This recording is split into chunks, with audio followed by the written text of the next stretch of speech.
This meeting is being recorded by the Community Relations Committee. If any other persons present are doing the same, you must notify the chairperson at this time.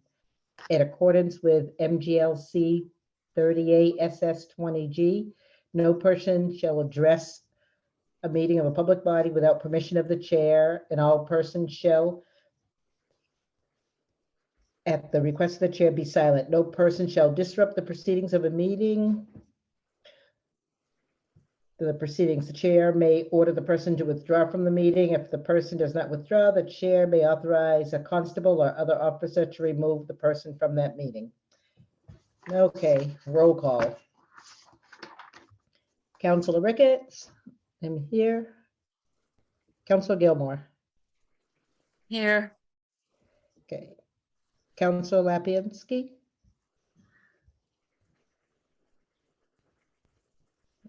All right, I do not see him. Councilor Bottomley. He told me he wasn't going to be at this meeting. Councilor Toronzo. Oh, sorry, yeah, I'm here. Okay, perfect. All right.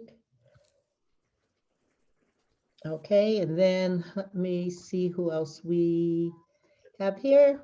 We have Director Moore, Stuart Gaffnick. We have Director Warner that will be speaking. Okay, perfect. All right, so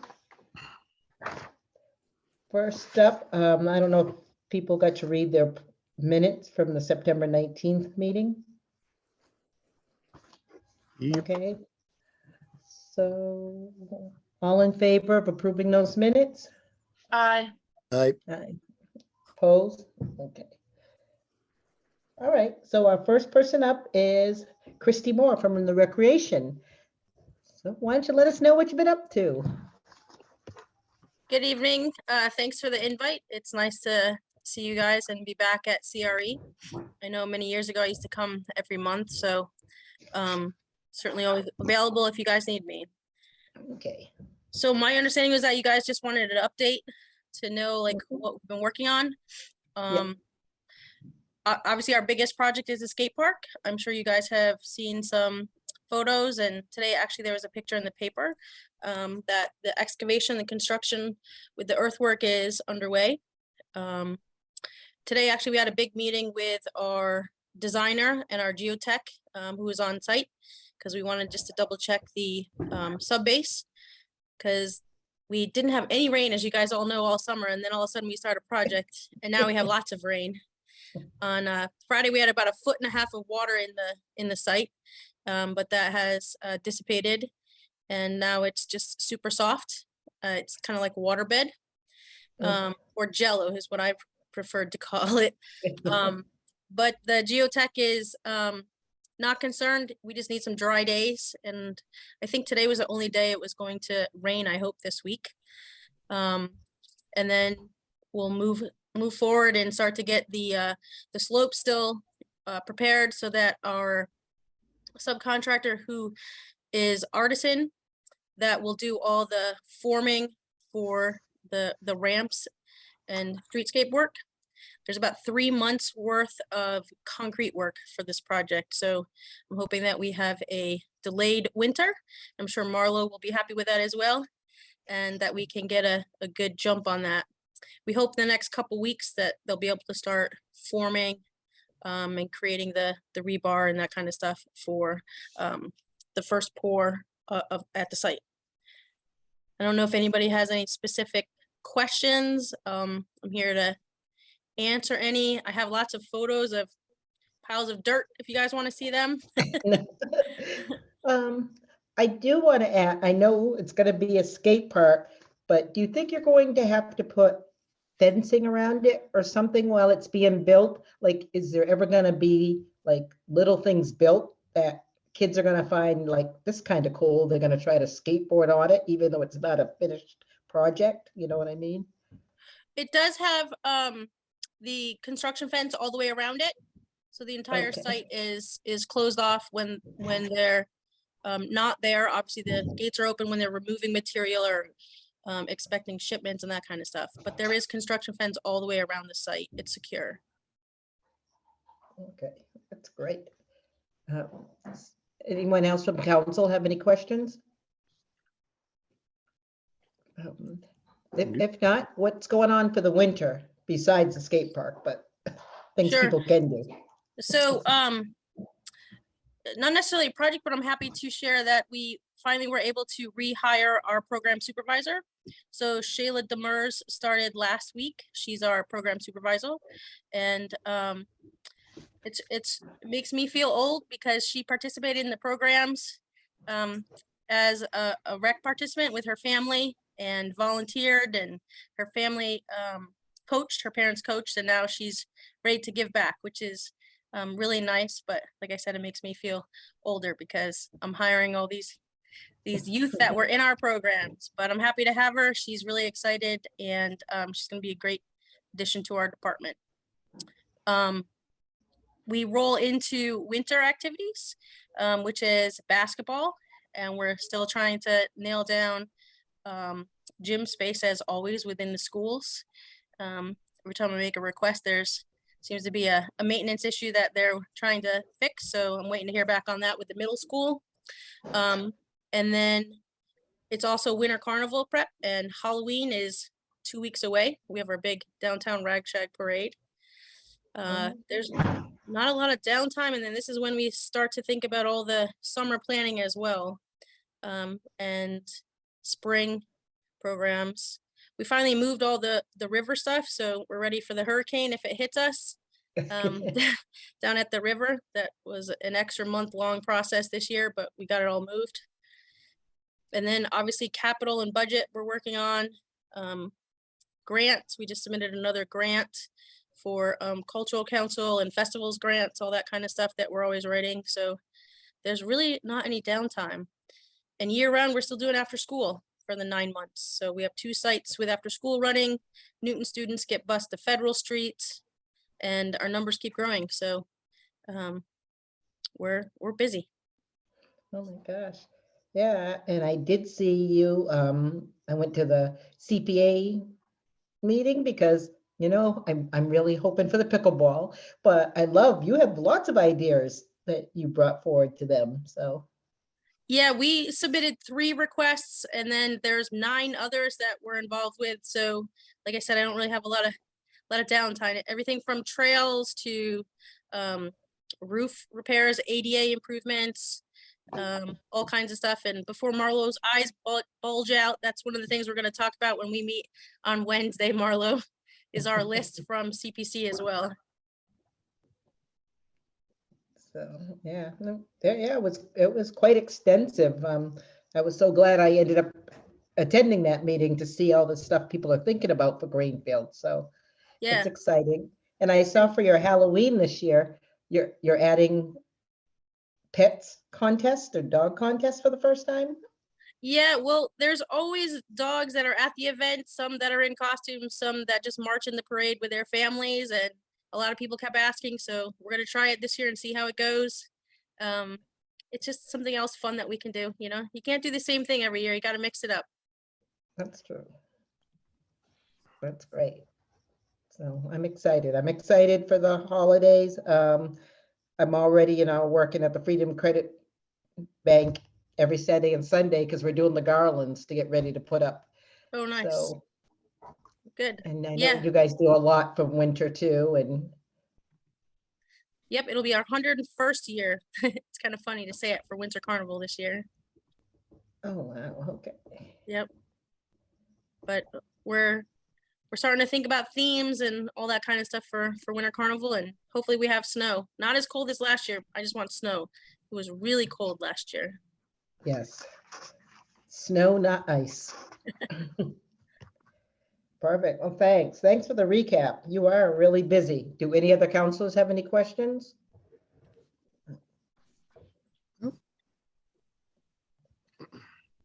This is good. It's good to hear from you again. So thank you. And we'll be looking for those capital requests when they come up down. All right. All Sounds right. good. Thank you. Thanks, Thank you. Christian. All right. All right. Next one is with Director Warner and last month's meeting, we had lots of people asking about recycling. And one of the questions, and I think, I'm trying to see if somebody's on that was on last month who was bringing it up. But I'm not sure, but I know that Stephanie Duclos is on as well, and that was part of the homeless question. But the two things that came up was the recycling bin that's out front of the city hall. Do you have to like order more, or do you think that that's sufficient for what the city really needs for? So that's an interesting question. What's out in front of the town hall was a grant back in 2010. There was 3 sets. One's trash, one's recycling. It sits side by side. They're solar operated. They're actually called Big Bellies is the name of the manufacturer. So we put a trash recycling at town hall and another set in front of Greenfields Market. And there's another set down near the entrance of the energy park. And they were all received under grant. I have done some pricing lately.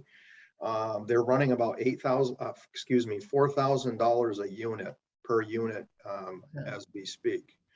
So they're compactors. They don't have to be empty like street cans like we do Monday through Saturday. The recycling we're finding is a 50-50 shot in them when we go to empty them, even though it's compacted. A lot of times the trash is in there, so we have to unfortunately throw it away or try and separate it. Once it's compacted, that turns into a little bit of a task.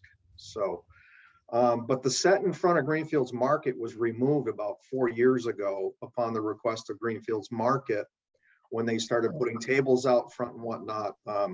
Bees were becoming a really big problem. Bees and insects while folks were trying to eat their lunch or dinner out front. So we do have that set up the transfer station. I'm sure it needs new batteries by now. And we'd have to put batteries in it to see if it still works. It was working when we removed it 4 years ago. So there's a savings if we come up for a spot that we want to put a set if we get them up and running. They were running about $3,000 when the grant came through way back when. So with all things being equal, $1,000 more makes sense with today's costs. So that's the history on our Big Bellies. Oh, that's good. I'm sure you would have pulled it out of commission someplace if you felt like any of the parks were really getting lots of trash or something. You probably would have used it there. So the parks must be like not too bad or anything, or you guys can just come and empty them easily weekly, or? Well, we're checking the parks 2 to 3 days a week. Sometimes we miss a day. You know, staffing's been a bit of an issue for about 1.5 years now, but it's hit or miss. One day the splash pad may be absolutely packed and it's hot out and things are overflowing. We're already on our way the next morning, but we'll receive the phone calls or whatnot on it.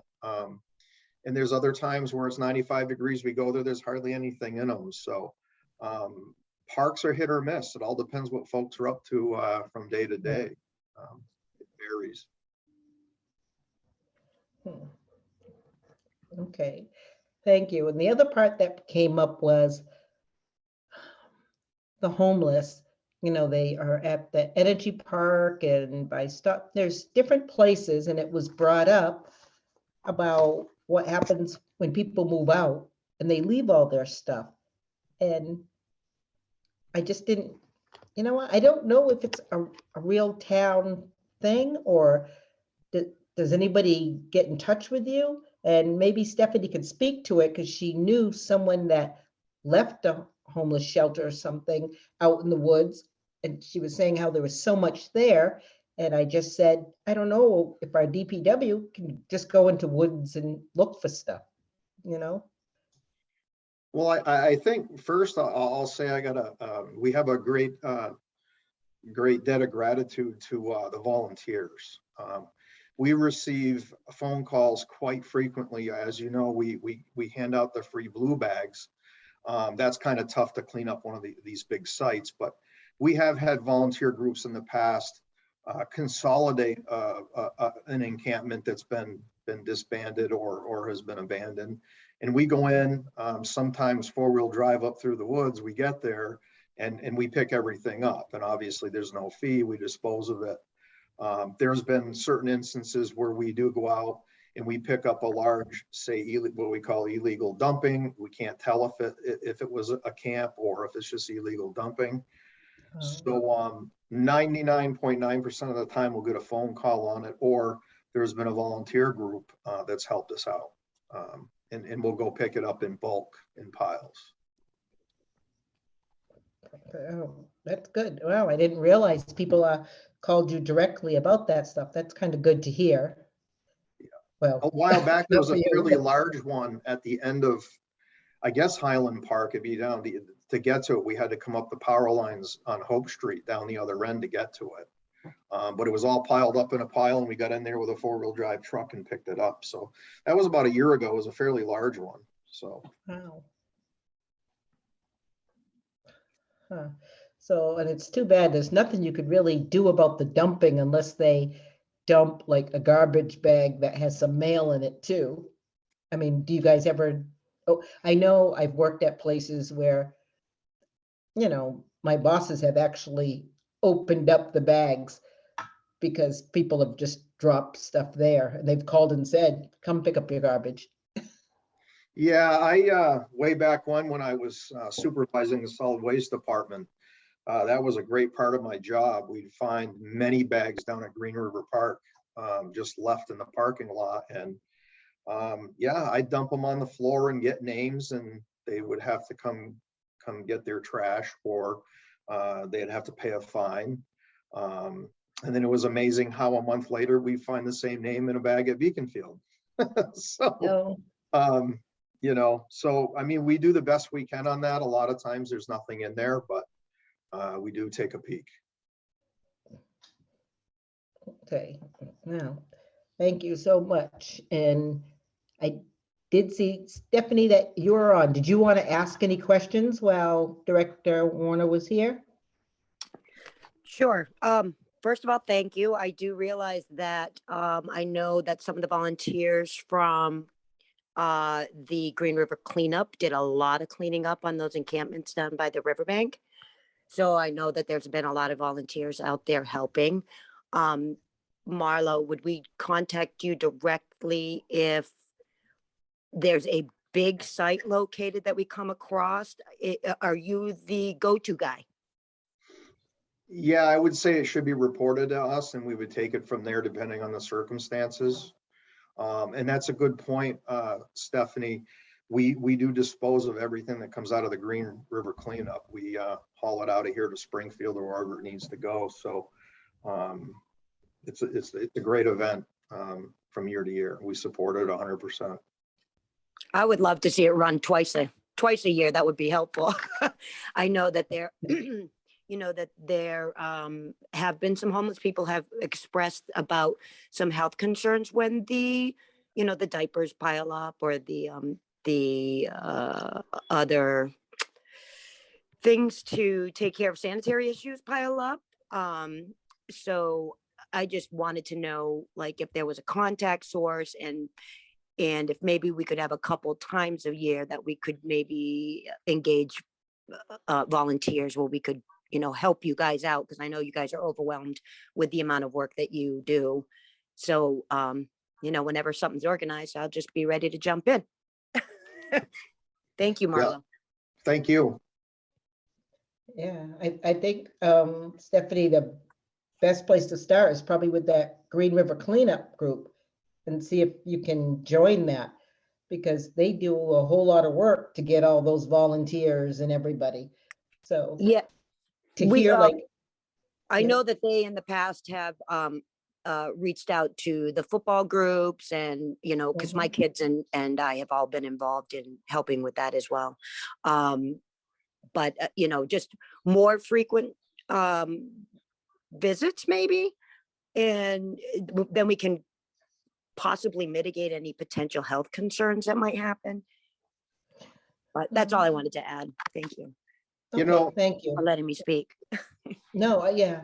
I also wonder too, if there's anything proactive that could be done, because when you see a city come together and clean up, I wonder what's missing. Where's the missing link that people are allowing it to just get back like that, you know, so soon? And like, is it a lack of bags, do you think? Or you don't even have to answer tonight, but we should think about that a little bit. I mean, I know we'll always have to clean up every single year, but I wonder if there's anything that we can do so we don't have to start doing it twice a year, but that we can try to help somehow to lessen it.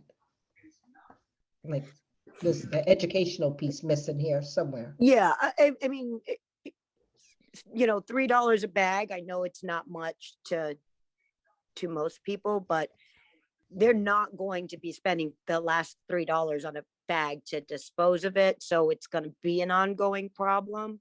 I don't Mhm. know if the blue bags that you're talking about, Marlo, if they're accessible to, you know, some of the people that are really proactive down on the homeless encampments that go around and actually pick up a lot of stuff, but they will obviously bring it to another area that it's not being brought to the dump. It's just being brought off of their own particular site. So I don't know where it's going, but it's out there.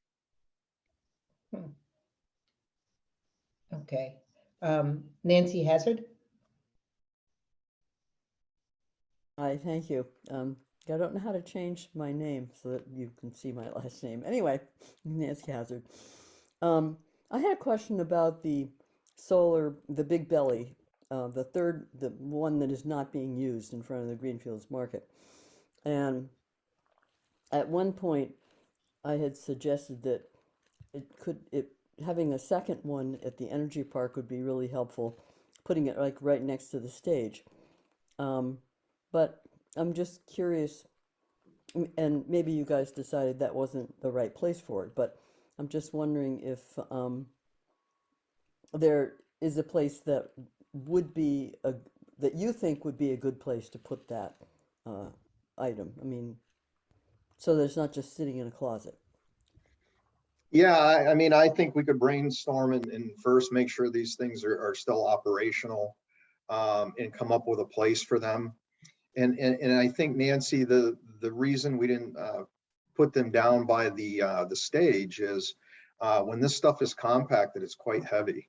And we didn't want to go in there with our 1 ton every other day and tear up what I think is a nice park and run it up with tires. And the stuff is kind of difficult to carry. We were toting the toter in and out, you know, the big 55-gallon toter, but this stuff comes out in blocks. It's pretty gross, to say the least, the trash. I think it would be great to have another one down there. But I think we could brainstorm and let's see if the other set is working first and we go from there. If we move this forward, there may be other areas now, especially now that we have more outdoor dining. I've seen an increase in trash cans overflowing much sooner on the weekends than they ever have after we pick them up on Saturday morning. That's the first thing we do at the transfer station, is head out and get all the street cans. So I've been batting around in my head to get rid of those 20-gallon altogether, the ones that are hanging from the meters, and go to something larger like the other ones that we've been purchasing. They're quite expensive, but they're needed too, much needed. So I think it's something definitely we can work on. Thank you. That would be great. Just off the top of, I'm curious what the trash situation is. Well, either on the Common or on Fisk Ave, the new pocket park there, and whether one of those two locations, obviously a place that you can drive up to. So I appreciate that, that issue. Anyway, I just throw those two places that come to mind. Thank you. Okay, thank you. Saul Sannabrook? Hi, I'm actually Sarah Brown. I was just sharing the screen with Saul. But I just was interested in the trash and recycling piece and was wondering if there's been any studies or on the feasibility of having like a compost in addition, since at least personally, I forget how much it really reduces trash by, but of course we all know that it would reduce the trash so much. And yeah, like I don't know if the compost co-op has capacity, but like Triple T trucking, or if any thought, I don't know what progress has or what thinking has happened around this, but I'd love to find out more about that. And that could be a separate conversation too. Okay. Marlo, do you have anything about compost? I definitely can't speak to it. Yeah, we have the Composting Initiative, which we're not directly involved with.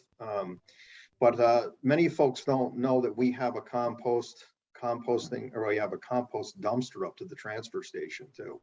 I know it's not curbside, but it can be brought there and it goes right into a dumpster. It's acting like a very large composter. Plus we sell composters for the backyard right at the DPW also. That's as far as we've really gotten on composting. As we all know, the recycling took a big twist and turn 3 years ago, 2.5 years ago. Up until 2 months ago, we were actually still receiving small checks, but now the last 2 months we've been paying to take our recycling to the MRF. So Yeah. Cool. Well, thanks. Thank you. Yeah, thanks for your question. And again, I think that's just the education piece, and it's good. I got Anybody? a question. Okay, go ahead, Mike. Just because you were bringing up like an influx of trash with outdoor dining, I didn't know. Did we have any kind of attachment to the outdoor dining portion that required trash to be out there as well, to kind of take care of some of that, especially if it's I don't know. I mean, I guess takeout would probably be a bigger thing than if you're seated at somewhere, they're most likely taking it away, obviously. But I just didn't know if there was any kind of component that went along with any of, because I know a lot of that got put out during the earlier parts of COVID, and so I didn't know if that ever got kind of considered in that, or if it was just kind of shooting from the hip and hoping people could eat outdoors. Well, I think a lot of that's still evolving, and I didn't want to misspeak and put it on the business owners saying they're overflowing our trash because outdoor dining, because I think most of the business owners are still waiting on folks and taking their trash inside. But if I go out for lunch and I grab a gyro, I walk on down Main Street looking at sidewalks and everything else, broken infrastructure, it goes into another street can a quarter mile up the road. Right. So I think we're seeing much more activity restaurant and food wise downtown. So I think they're filling up quicker too. And we've had our fair share of trash bags left next to our big cans that won't fit in them, which has been illegal dumping in a lot of cases. So it's a combination of a lot of things. And if I misspoke, I apologize. I wasn't putting it on the business owners, but it's a good idea to take that into account as we go forward. Oh yeah, I mean, I didn't think you were misspeaking. I was just actually inquiring because I didn't know if that would be an extra useful tool in trying to take away some of that. Because like you said, if you grab something from one business, it may end up in this trash, and it could go kind of vice versa. If they've, not that I want to put any burden on a business to dispose of more than what they should, but just kind of, I don't know, one hand scratching the other, whatever you want to say. Like, yeah, I think we need to take a look at the overall, and I think the overall of what we can handle volume wise and what's going on downtown as it evolves and changes. So like I said, I'm seriously considering doing away with them smaller 20 gallon cans. It doesn't take much to fill one of them. right. So, and I think those larger cans, believe it or not, run somewhere around $900 a piece. The ones with the fancy tops, you see at the new park, and we've been using them a little bit. So, there's cost to be involved, but I think costs like that have to be incurred to have a clean downtown and good looking street cans. I know Christy doesn't like those little green ones. I don't either, to be honest, but they were serviceable in the winter to get to with the guys with the snowbanks too. So that's another thing to take into consideration. Right. Okay, thank you. Yes, thanks so much. Nancy, is your hand still up or do you have another question? It was probably up from before. Okay, does anybody else have any comments or questions for Director Warner while he's here? Okay, thank you so much, Marlo, and I'll see you Wednesday night. Sure Oh, thing. no, it'll be tomorrow night, Ways and Means, and Both nights, Wednesday yeah. night. So Yeah, anytime, reach out if you need me to come to this meeting. I'd be Okay. happy to come on any subject. Okay, thank you so much. Okay, next up, I know there was lots of housing discussion that already went on, and we could read about it in the paper, but Sue Gaffnick was gonna just let us know about, housing. And I think you're muted, so if you wanna unmute. Thanks very much, Councilor Ricketts. This is a pleasure to be able to talk about housing tonight. I've asked 2 other members of Housing Greenfield also to make some short presentations. Excuse me, my dog has decided to play with me right now. I'm going to make a presentation around some of the issues around unhoused persons in Greenfield, and Saul Shannonbrook will be talking about some alternative projects, and Nancy Hazard is going to discuss a new project that's coming up. Okay. First of all, I wanted to talk about what we mean when we talk about affordable housing, because I think there's a lot of differences about what that means. For housing to be affordable, a person or family would not be spending any more than 30% of their income on housing, regardless of how rich or poor they are. So the affordability is really about not having to spend more than 30% of your income on your housing. And the issue for Greenfield is that it costs as much as it does in Boston for us to be able to renovate or to build housing, but our median income is about $30,000 less than the state median income. So that part of it is if we could get people's salaries up, we'd find that we would be doing a whole lot around affordability with housing here. So just to give an idea of a context. Recognizing that, I want to talk about what's happening with the unhoused community here in Greenfield and in Franklin County. We're in a more difficult situation than we were a year ago. Now that the pandemic has eased a bit, we're seeing an increase in evictions, but are not seeing an equal increase in housing. So there are people who are now unhoused who were not unhoused before. And the result is more pressure on the shelters and on other alternative settings. Last winter, during the coldest days, we had funding from the Interfaith Council and the Commonwealth to put people into motels. And so we were able, there was no one that, and it worked great. We had no deaths due to the cold weather. And we didn't even have people with frostbite. We were able to really do that. And that was true up and down the valley. It was not just true in Franklin County and in Greenfield. But we already know this year's going to be different. Today, all the beds in the Wells Street Center are full, and they have been full for months. And also the motel rooms that we used last year are all occupied, and we do not expect that to change. So we are in a new situation, and if it gets very cold, we've got a real issue here in town. And this is true throughout the valley, so that no, we can't, if there aren't any rooms open in Hadley. We do not have, there are no rooms available. Yeah. We've been discussing this issue with MJ Adams, and she believes she can find space, but for housing people on cold nights. But the issue is staffing those facilities. And we need individuals and organizations to work with us to ensure that we have enough volunteers and social service staff to ensure that everyone will be safe. MJ is working with service providers right now to see what can be done about having overnight staff available, and it's ongoing. And I have not talked to her since since last Monday, so I don't know what the progress has been on that.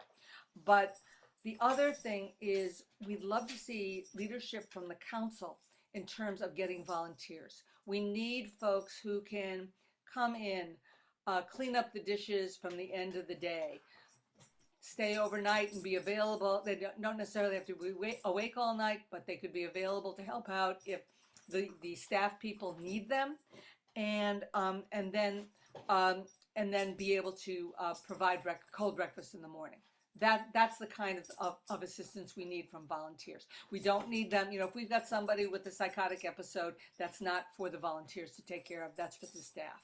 But we do really want to be able to keep those whatever space we have open and have it be working.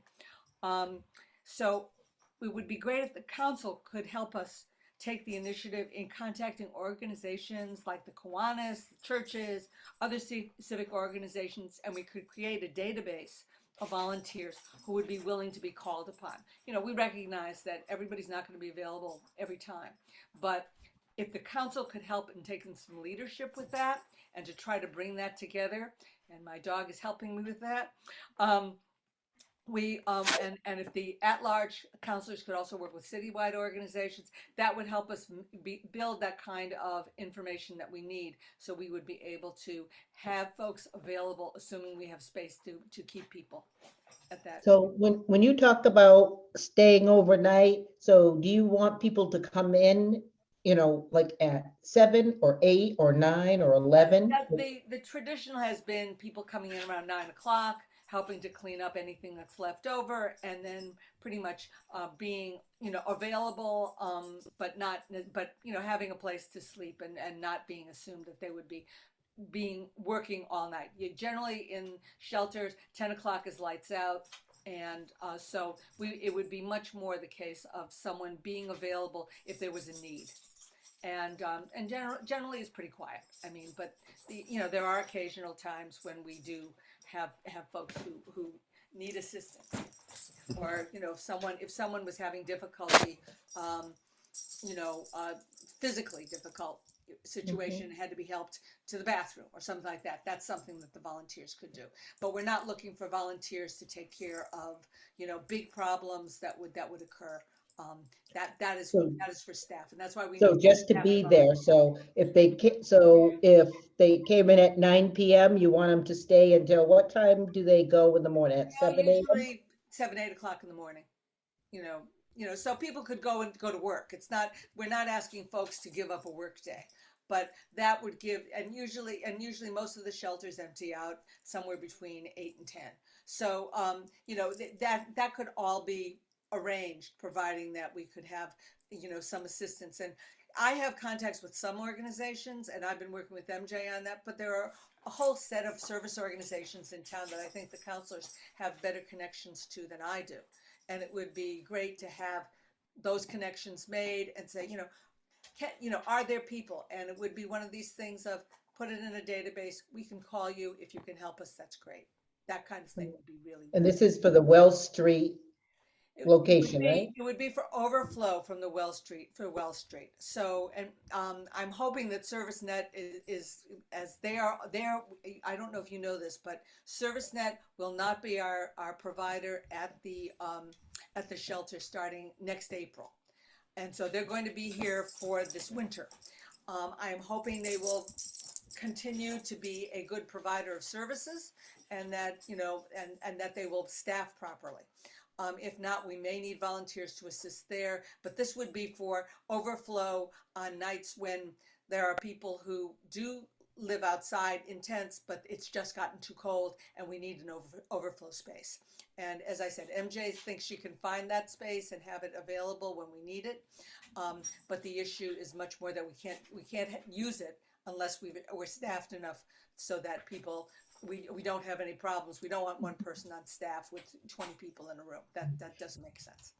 And we can't do it in places like churches, right?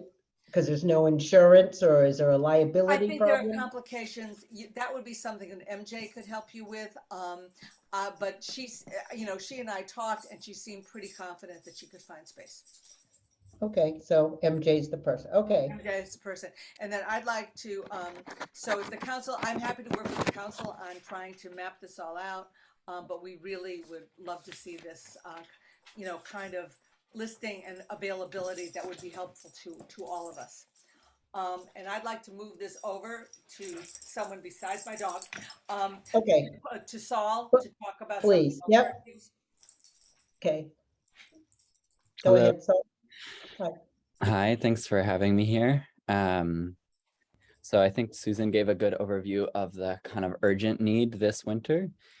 And I wanted to talk a little bit about some of the more long-term prospects, not just around homelessness prevention, but more around aspirational housing, how we can use housing to support our community, and some examples that are happening right now in Greenfield around that maybe you're already aware of, but just wanted to kind of make sure that you guys are in the know about some of these things that are going on.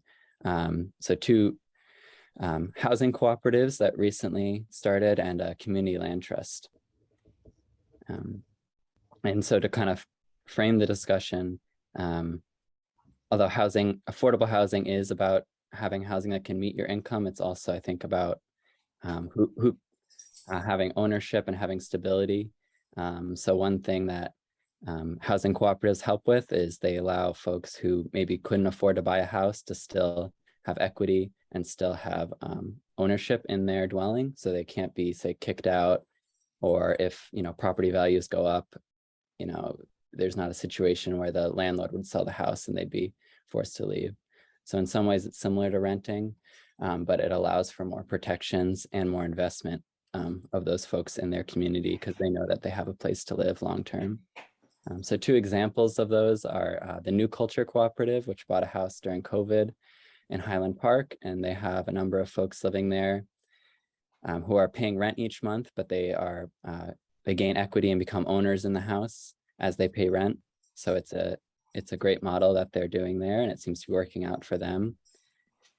And then the other one is the Compost Cooperative. Maybe you've already heard of this, but they bought a house in downtown Greenfield and are renovating it to use for housing for some of the folks who work there who are formerly incarcerated, because they were finding that finding affordable, secure housing was one of the biggest problems for folks coming out. And again, that's an opportunity for people who maybe couldn't qualify for a mortgage to still be able to put roots down in the community and have safe, secure housing. The other one is Community Land Trust, the Franklin County Community Land Trust that recently started up. Community Land Trusts have had a long history in Greenfield, but this is a new effort to try to look at how the model can help with affordability. So I don't know how familiar you all are with community land trusts, but they're a great way to allow long-term affordability in a community, because the organization will own the land and the homeowner will own their house. And so this allows the house to be much more affordable, because you're only paying for the housing cost and not the land cost. And more importantly, it allows the community to have a stake in the house going forward. So when the house is sold, they can put restrictions on how much it's sold for. So it's like it's a great sort of solution to, like, as we've seen over COVID, a lot of that increased land and housing costs in this area. If more of the housing was placed under community land trust stewardship, then that would be a way for the community to kind of mitigate the increasing cost of housing based on speculation or outside entities. So it's just in the process of forming. So if folks are interested in getting involved, please reach out to any of us. And one thing I just wanted to mention is that we heard from some folks up in Vermont with the Champlain Housing Trust, which is the most successful community land trust in the country to promote affordable housing. And they said that the way that they were able to start is through basically taking loans, I believe, from the municipal sort of pension funds and using those to help kickstart the housing development. So I think there are some creative ways in which the city could use grants, or not even grants, but just investments to help kind of fund this project that would have dividends forever in terms of, keeping the neighborhood affordable. So those are just a few things I wanted to highlight around how housing can not just be a sort of an urgent need, but something that can be inspiring and help define us as a community around how we want to support one another. So thank you. No, thank you. Nancy? Yeah, so I get to talk also about the future and a really exciting possibility, which some of you may have heard about. But I got excited about the concept of housing first when Greening Greenfield and FCCPR held a forum a forum last year on housing. And I got involved in a workshop that had to do with housing people who were unhoused. And so this concept is that in order for people to move forward in their lives, they need security. They need a house, a place to live. And so you give them that place to live at no cost, and there are no restrictions, sort of first come, first serve kind of thing. And then that need is met by something called supportive housing. So housing that has 24/7 staff to be there to be available to people. So I'm hugely excited about the project that is it hasn't been funded yet. The funding we'll hear about that the end of December. But I was at a housing meeting a week or so ago, and a person by the name of Bill Miller from CSO, Clinical Support Options, who will be taking over, as Susan said, that ServiceNet will come next April. They're no longer going to be managing that, but the CSO people will be.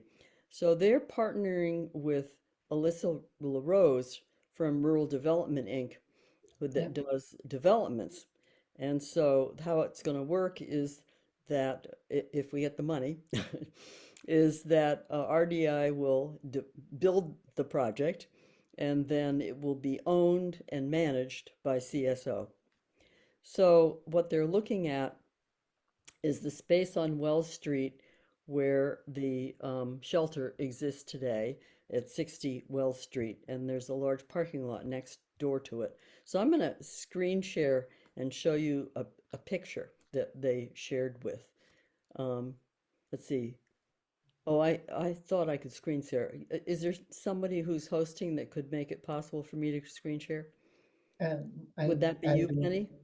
I do not Let know me how see to if I do can that. do it. Oh, Okay. thank you, Sheila.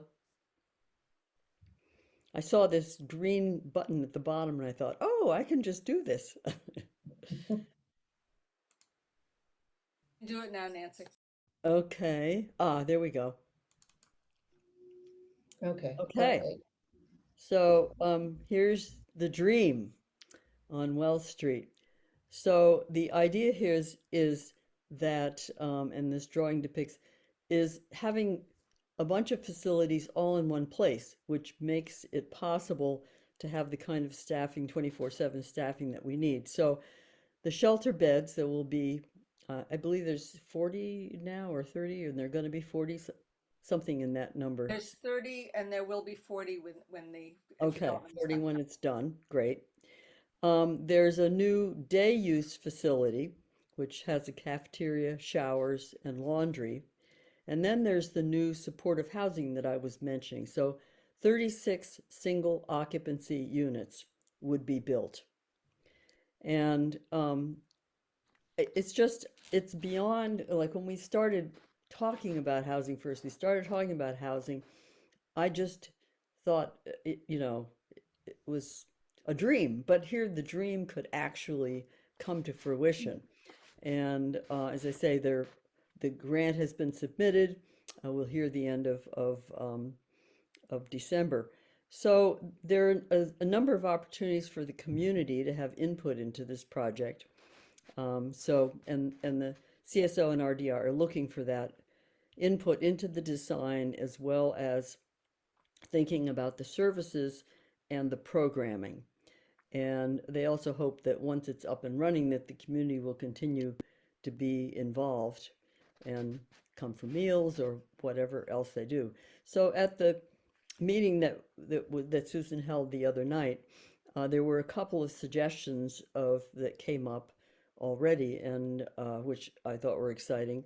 So one of the things a lot of people are excited about is this courtyard and this open green space that's actually behind the building. So the other side is where Wells Street is. And so someone suggested that some of these trees out here would be fruit trees so that people could have free fruit. And also we'd have pollinator habitat and that type of thing. Another idea that was brought up was, could there be cooking classes offered in the cafeteria area? So there's a lot, we're looking for, they're looking for a lot of ideas, and it's just a really incredibly exciting project. It would potentially house just about all the people who want to be living indoors. And the idea is that people who are in a shelter situation, that they will move into the permanent supported, the single occupancy. The one thing it doesn't cover, it does not cover family housing.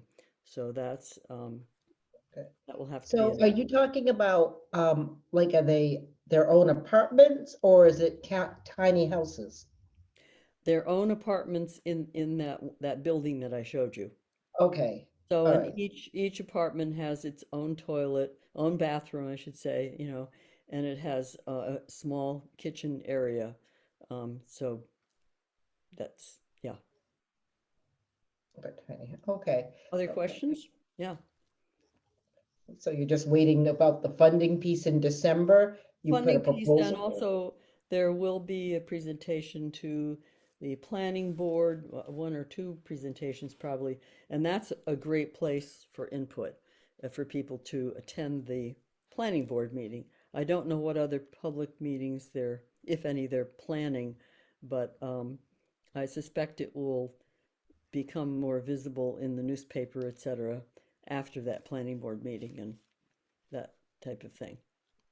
Okay, oh, thank you. Well, fingers crossed. Can't wait to hear. And I know it's who, did you have to exciting. reach out to some of our legislators to help to move this along to get the funding? Or is this just you, all of you just submitting a Susan, proposal?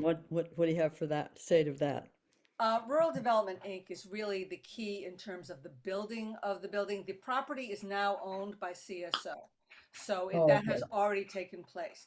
And so they have been working with legislators. They've been working with the Department of Housing and Community Development, and also with AHASA, which is an organization that works particularly on sheltering. So there's been a lot of background work that's been done. They've been working on this for months and months and months, and we've been just talking on and off and saying, where can we do things, where can we help? One of the things that we're going to be looking to do is we would like to see this shelter as not separated from the community, but connected to the community. What happens for a lot of shelters and a lot of supportive housing is their own little enclave, and they're not connected in with the community. So part of what we're looking at and what we're going to be working on, with CSO and RDI is things like, could Just Roots come in, bring its truck in for veggies once a week and do a little cooking class? Could the pollinators group help with the planting so that it's very sustainable without having to have a lot of maintenance? And so we're looking at ways that the community as a whole can connect in and feel connected to this housing so that it's not something that's kind of off to the side. And so that's part of what we're going to be doing. Well, thank you. So I will try to write up the part about getting volunteers.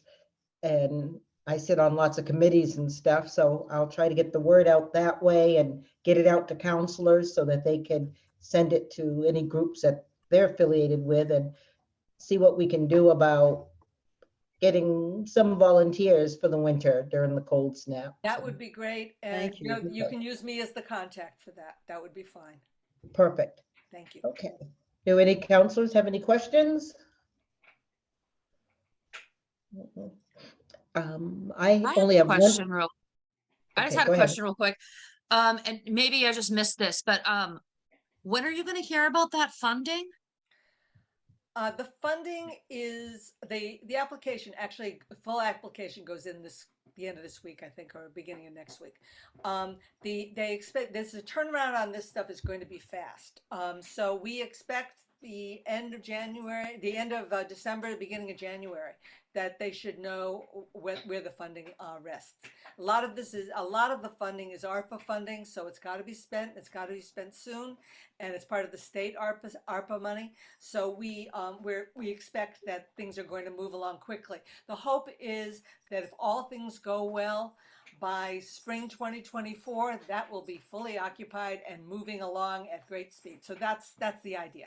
So if we can start construction spring of 2023 and then see everything in place by the following spring, that would be ideal. No, that's fast. Yeah, very fast. Yeah. That's good. Mike, do you have anything? I was gonna say, when the money's there, things move a lot faster. Yes. Stephanie Duclos, do you have a question? Yes, I do. I live around the corner from, I guess, the proposed site. The footprint of the picture looks huge. So are they taking over from Devon Street all the way up to the Whitney Hill parking lot and the backside towards Conway Street? No, actually, the way that there's a huge parking area behind that building as you look at it from Wells. And that's all been part of the land that the shelter has had available to it all this time.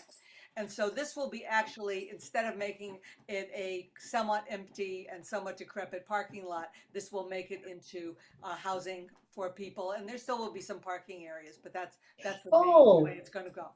Yep, the So Del if you look Padre at it parking from lot. Yeah, Del Wells Padre. straight on, you can see, you go down the side, behind it, there's a whole lot of land there. Yeah, Yeah. I walk by it every night. Yep. I I'm know just, exactly I'm what just you mean. wondering as far as like notification, because there's an apartment building behind that parking lot, or several. I know that one building had burnt down, but I'm not quite sure if the town owns that property or if that still belongs to Mr. Burrell. I'm just, I know that RDI and CSO have been talking to the neighbors. So, Okay. you know, and that's part of the process that will be happening. But since it's So- not really a change of use in some ways, it's not really it shouldn't be making a whole lot of difference in terms of what's going to be happening there. But I know that they are talking to people. okay. So do you have a projected like public input meeting or a I'm planning not board? running the show. Oh, okay. That's so there will be processes. I just don't know what they're going to be and on what level. Thank you. I know that they're very limited in beds over there. My neighbor happens to be one of the people that works over there. So, yeah, it's definitely needed. Thanks for all the Great. hard work. Yes, definitely. Pamela Goodwin? Yeah, hi, thank you. I'm also a member of Housing Greenfield, and in my past, I have been both houseless as well as in a shelter. So I want to say that as a member of Citizen Housing and Planning too, and working a lot with DHCD. In the past, Nancy referred to some of the earlier meetings when I first joined FCCPR. And congregate living has support services, but it became clear to us that DHCD, Department of Housing and Community Development, doesn't make any money on congregate living. And so I really love the idea that the community does need to be involved, that support services will need to be there because this is a group of people that needs the support services on a pretty steady basis. I also worked with Athena at the town hall on writing a grant on how to help people who are unhoused leave the hospital and where they need to go in order to get a visiting nurse to even come, for example. So it's super cool idea, and I am going to say 100% it needs to be community working on it. It can't be just this little island like the place that I lived in the past, and that is often, you know, halfway houses, sober houses, shelters. They're unto themselves. The neighbors don't want them next door. And this needs to be the city of Greenfield saying, we love this, we care about people, and we want to be there in every step of the way to assist people. And it could be a stepping stone, but also it's at least it's permanent. And from there, they can maybe go and do something else. So I just am so excited to finally see some action happening in our city. Thank you. Okay, thank you, Pamela. Thank you all. This is great information. I'll be looking, well, I read the paper first thing every morning so I can keep up on all of this. And I have been getting emails from RDI, so she has been keeping me abreast of the situation too going on. So this is exciting, and yes, it is a city thing. So, Councilor Ricketts, if I could. yes. I knew that this was going to come up eventually. And I don't know if, I mean, this could obviously be a more involved conversation, but I'm curious, I have as to how much a conflict of interest, how much information I can share. I work for the Housing Authority, so Alyssa works right down the hallway from me in RDI, and though we're part of the same group, so to speak, it is a separate portion of it. And I actually said this to her the other day, she emailed me as a counselor. And I said, you know, I've got to, at some point, I'm going to have to address where I have to draw the line on information I can share, or does it really just come into like the voting portion of it? So I didn't know if either you or Councilor Gilmore had any insight into that. I don't, I think it would only be if it comes to us, but I believe if you get this money, it wouldn't be money that comes to the city through the mayor, right? So it hits council, like we don't approve this money, wouldn't this? I don't believe so. Councilor, this is a private, it's a Private. CSO is private. They own the property. They're going to be so the money will come to CSO. It will not be going through the city. Okay, So good. it's much more a case of the city being as much a partner with CSO and with RDI as is possible. So I doubt that you're going to have to vote on anything. We're not expecting any big problems at planning because it's already designated for the purpose that it's being used for in terms of the land. So it should, you know, it's just a question of making sure everything looks pretty and is functional for the folks who are going to live there. Yeah. So, yeah, so Mike, I understand what you're saying. So I'm actually not sure. I just didn't know, like, if I get information that, you know, in regards to the development or the progress that's going on, I was just thinking of having another person who can share that information. If somebody misses the article in the paper or may not be affiliated with one of the groups, it would be another, if it's allowed, another vehicle to kind of update, you know, the public on if they have questions about it, or just, you know, if it's like, hey, yay, they got the funding, like, can I even share that if I know ahead of time, you know what I mean? Or is that something I'm just supposed to keep totally, you know, separated? Probably best to talk to Alyssa about that. Yeah. Okay. Okay. All right. Are there any other questions? So I'm seeing none. Thank you so much for all this information, and I will work on writing this up about the volunteer part. And I just want to thank you for everything, everyone. And if there's anything else. Well, thank you Um, for your thank interest, you, because this Penny. is important stuff, I think, for the community as a whole. Yes, this We is, appreciate yeah, the this, time and the energy. Thank you. yeah, this is important. So I can, I'll entertain a motion to adjourn, and I hate to be like this, but I have got to jump on the Human Rights Commission meeting. So So, moved. So moved. okay. All right, so at 7:05 PM, we adjourn.